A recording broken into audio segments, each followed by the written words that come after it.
Hello again and welcome everyone. Let's start our discussion. I invite our panelists to join the stage. Today we are honored to welcome Her Excellency Sinidia Pellegrino, member of the European Policies Commission within the government of Italy. Her extensive experience in public policy and international cooperation brings a valuable global perspective to today's discussion with her recorded message. Joining us as well is Professor Khalid Al-Saleh, Vice Chancellor for Academic Affairs at Ajman University. Professor Al-Saleh is a distinguished academic leader whose work contributes significantly to higher education and knowledge development in the region. Also, we are honored to have Dr. Hamad Abouظbي, Vice Chancellor for Artificial Intelligence at Abu Dhabi University. His leadership at the intersection of education, technology, and innovation provides a unique perspective on the role of AI in shaping future societies. We are also pleased to welcome Dr. Omar Bortolazzi, who is going to join us in a bit. Associate Professor and Director of the Master of International Affairs program at the American University in Dubai.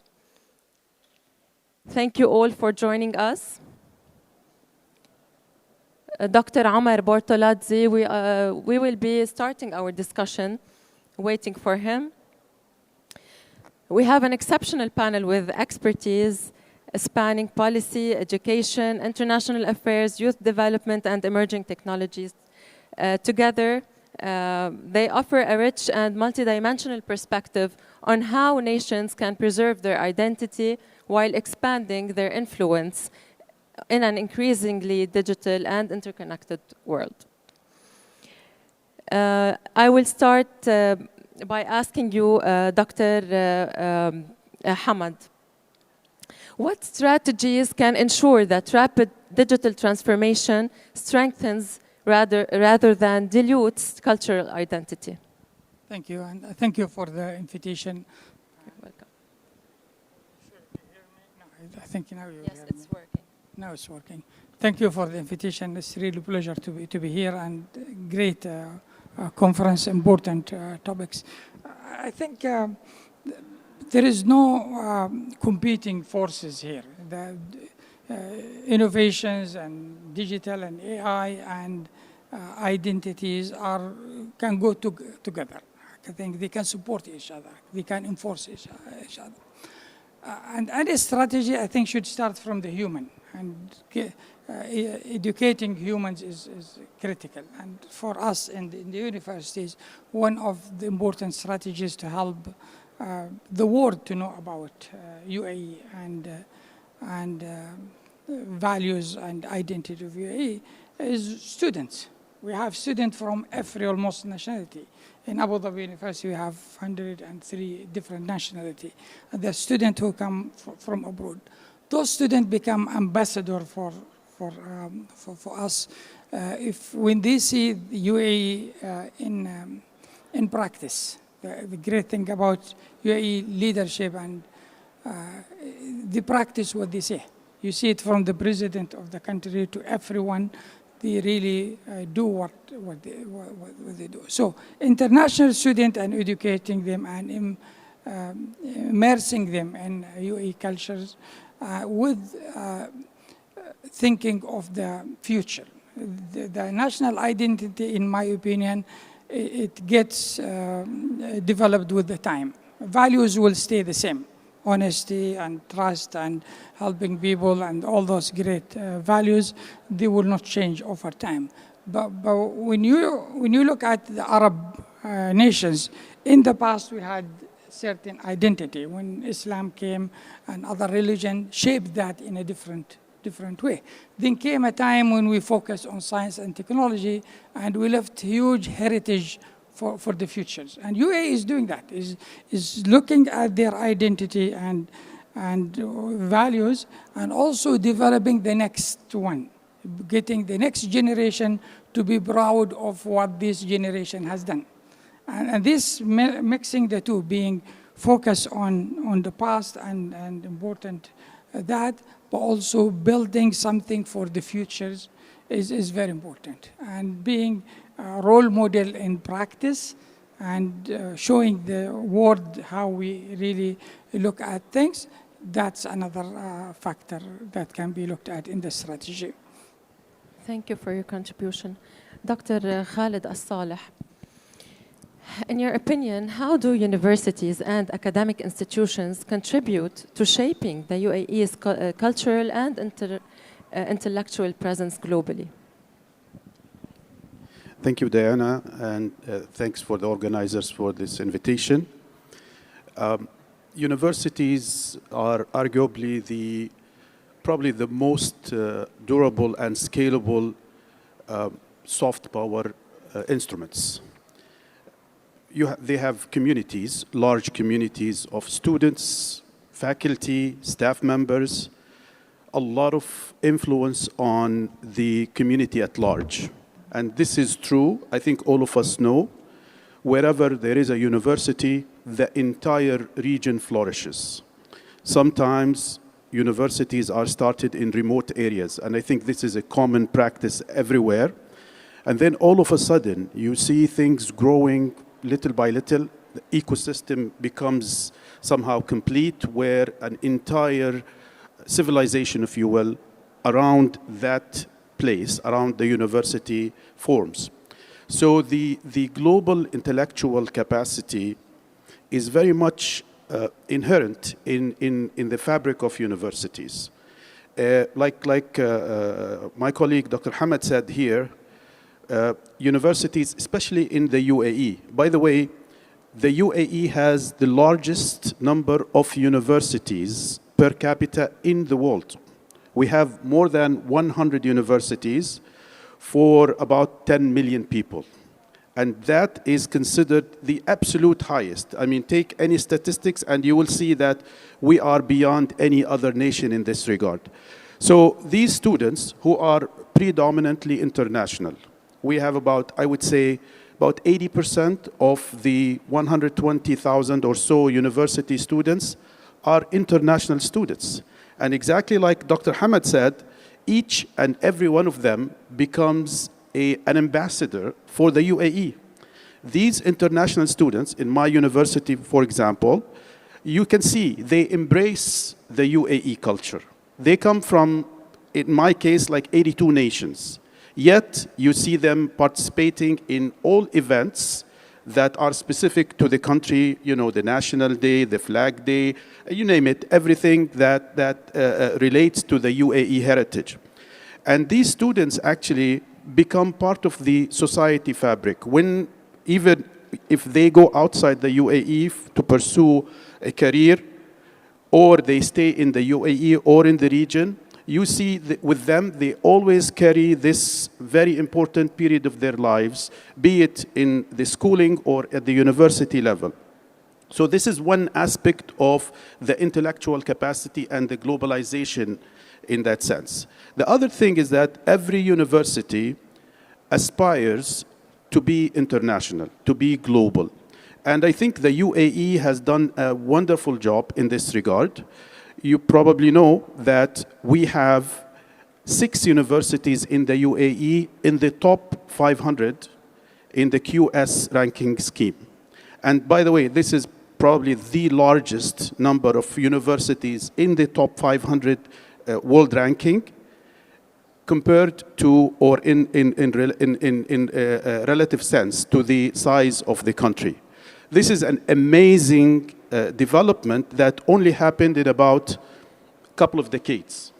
The same thing can be said about the international accreditations that the UAE universities have acquired for its programs, colleges, and all that. And that is part of the internationalization. That is part of the intellectual contribution to the global community. Everybody knows the UAE universities. Everybody knows the UAE through its universities, through its ranking, through its standing, through the research that it produces. We brag about our research being collaborative. In the UAE in particular, you will find that anywhere between 80 to 90% of the research produced in the UAE is collaborative. And you will find on these research papers, you will find names and affiliations of top scholars from all over the world with UAE authors, most of the time main authors or corresponding authors. This is how universities, in a nutshell, contribute to the intellectual capacity globally. And this is true, I would say, for every university that we have in the UAE. My university, Ajman University, Abuظبي University, UAE University, Khalifa University, not to leave Zayed and others. This is in the very strategic planning of every university to globalize and to raise the UAE name higher and higher. Thank you, and thank you for the informative answer. Dr. Hamad, in your opinion, in what ways can national identity be preserved while expanding international influence and global engagement? I think the many ways can be done. I think I want to talk a little bit about how technology can help with that, and also can help with international engagement and how this can be preserved. I think AI and technology can support it. As you said, they're not competing. They can support it. And I have a framework in my mind called PACE, where the P is preserve. And preserve technology can help, as Dr. Noura said in her presentation, to convert all those heritage and stories and cultures into different type of medias. I know a friend of mine, Dr. Hashim Zahabi, he's the chancellor of Sharjah Marine Academy. We used to work together in the Higher College of Technology. When I sit with him, he tells me stories about UAE at 60s, 70s time. And when you listen to those stories and the values there and how really people act and work together to support each other and think of the future of the country, these stories can be preserved by converting them into maybe videos, animation, stories, and things like that. And that is important step to do. The other one is enhance, where comes enhancing through innovation, enhancing technology. UAE is one of the top countries in the application of AI, and investment is huge in AI. And AI now getting into every operation we do day to day.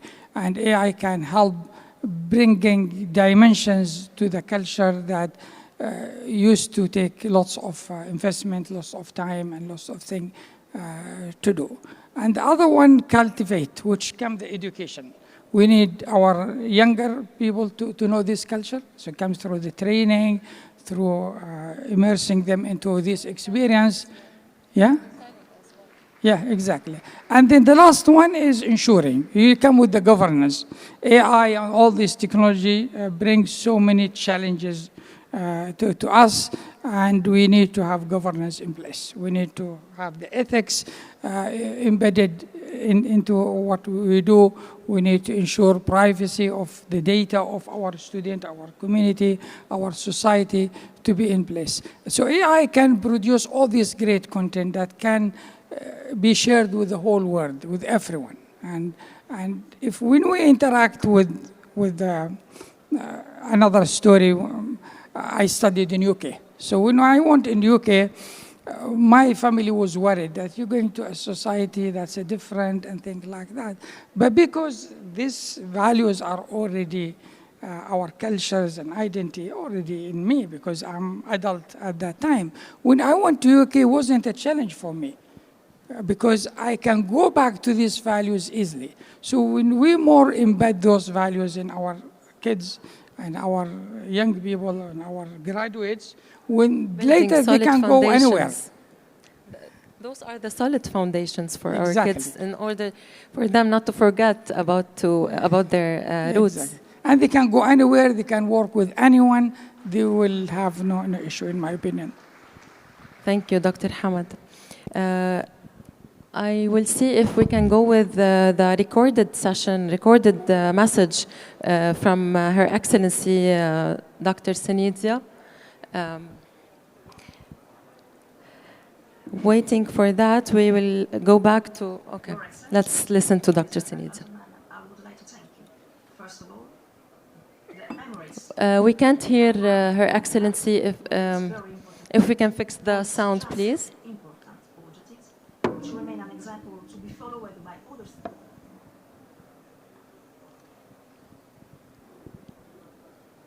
Apologies for this technical issue. Okay, waiting for Her Excellency's message to be ready. D.Khaled, what role does leadership in education, innovation, and AI play in strengthening the UAE's global narrative? Okay, thank you for the question. At this time, as Dr. Hamid said, this time of AI and unprecedented growth of generative AI and AI being extremely powerful, extremely widespread, and so on, again, universities have a major role to play, and the leadership in universities obviously have to cope with this. They will have to be up to that level of challenge. The UAE, as we all know, is the very first nation in the world to introduce a ministry of AI or a minister of AI. The very first country in the world, back in 2017, well before generative AI exploded and everyone started talking and knowing about AI and so on. That's a demonstration of leadership and knowing and predicting the future in a good way. Same thing goes with the AI strategy, the UAE AI strategy 2030. It was introduced probably by the very first country to introduce it was the UAE as well. So universities have to rise up to this challenge as well, and we in universities as leadership have to cope with this and have to be a main provider for, if you will, spreading AI literacy. So the leadership must embed AI into its curricula, into its even general education, which is common for all students at all levels, into upskilling its faculty and staff members and so on. So this has to come from the leadership. The buy-in has to come from the leadership so that this kind of spreading AI literacy and coping with all these development and bringing them to the curricula so that the curricula stay relevant. You don't want to be teaching something that is becoming outdated, less relevant, and you have students who are much better versed in these technologies than faculty. That's a problem if the leadership is not aware of that. The other thing which is extremely important and was touched upon by Dr. Hamid is ethics. There's so much of things to learn in this regard with the introduction of AI. At the university level, I'm sure all of us know this with our children and so on, and those of us who are academics and teach. Now it's a major challenge how to teach students to use AI responsibly and ethically. You don't want to prevent students from using AI. On the contrary, you want to encourage them to use AI for everything they do, in terms of learning, in terms of assignment, solving, in terms of graduation projects, thesis, doctoral dissertations, and so on. You don't want to tell people, no, you cannot use this technology. You have to, come up with these solutions without all these tools. That's the absolute wrong message to do, because they will transition to the job market and they are, or they will be required to use these tools to be more efficient. Now things that used to take days and sometimes months in terms of business plans, in terms of even solving problems in technology and otherwise, can take hours, can take sometimes even minutes. So we need to train our students to be ready for the job market, for that environment. So we need to instill in them the ethics, the responsibility, the way to cite and reference these tools in a proper way. There is absolutely nothing wrong. Like this morning in the session chair said, I prepared for this session from ChatGPT. My questions are from ChatGPT and so on. Absolutely nothing wrong about that. The human side or the human touch is extremely important. The session won't run by itself. Using these tools is the right thing to do, but using it responsibly and not claiming any authorship or any ownership of anything that is not yours. We need to instill this in our children at the school level, at the university level, so that they learn how to reference these tools in a proper way, responsible and ethical. Amazing, encouraging them to keep their own identity as humans. Absolutely. Never turn off their brains and just use the AI irresponsibly. Thank you so much, Dr. Now we will go with the speech or the message of Her Excellency Sinidza Pellegrino. Gentlemen, I would like to thank you. First of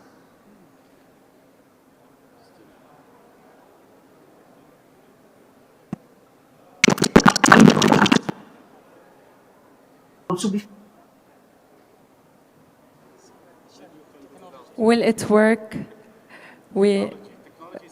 Now, technical issues always surprise us. Thank you, our esteemed guests, for your valuable contribution to this panel. Finally, what is one action, in your opinion, that will help strengthen the UAE's civilizational voice over the next decade? Dr. Hamad, I'll go with you first. Yeah, I